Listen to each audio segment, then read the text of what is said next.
La rafle de Veldiv était prévue pour le 14 et 15 juillet 1942, mais a été repoussée au 16 et 17 juillet 1942 pour éviter de faire concorder à la fête nationale. Adolf Hitler a ordonné cette rafle pour arrêter un grand nombre de juifs déportés au Veldiv.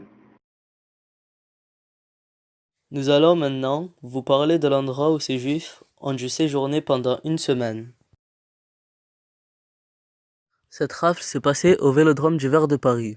Avant d'y accueillir des juifs, elle présentait des compétitions cyclistes, car à l'époque ce sport était à la mode, et cet endroit était nommé Temple des sports du boulevard de Grenelle.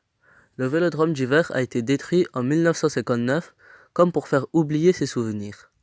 Les conditions de vie des juifs dans le Vélodrome d'hiver étaient horribles, la chaleur était insupportable, il y avait une absence totale d'hygiène, il manquait de vivres et plusieurs maladies contagieuses.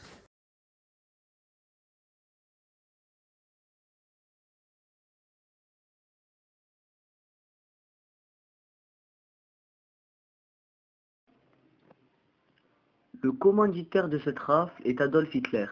Les personnes qui exécutent sous ses ordres sont 9000 policiers, gendarmes français et certains policiers de Vichy. Les victimes sont 13 152 personnes juives étrangères, dont 4 115 enfants, 5 919 femmes et 3 118 hommes.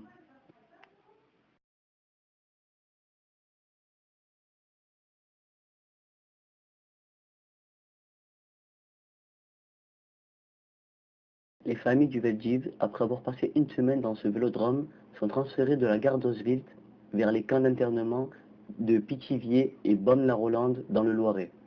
Au mois d'août suivant, les mères sont enlevées à leurs enfants par les gendarmes et convoyées vers les camps d'extermination de Pologne. Les enfants seront à leur tour envoyés 2 semaines plus tard à Auschwitz-Birkenau, qui depuis le début juillet s'est transformé de camp de travail forcé en camp d'extermination à l'échelle industrielle.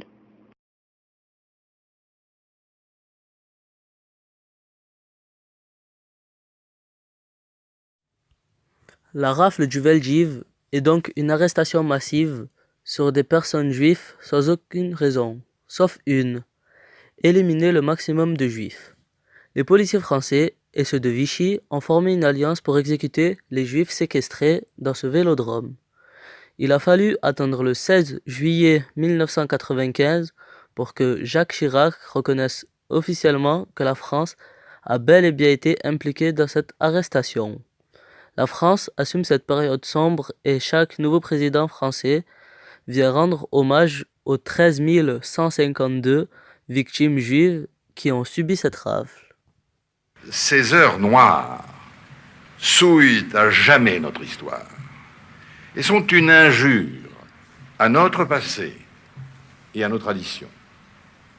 Oui, la folie criminelle de l'occupant a été, chacun le sait, secondée par des Français, secondée par l'État français.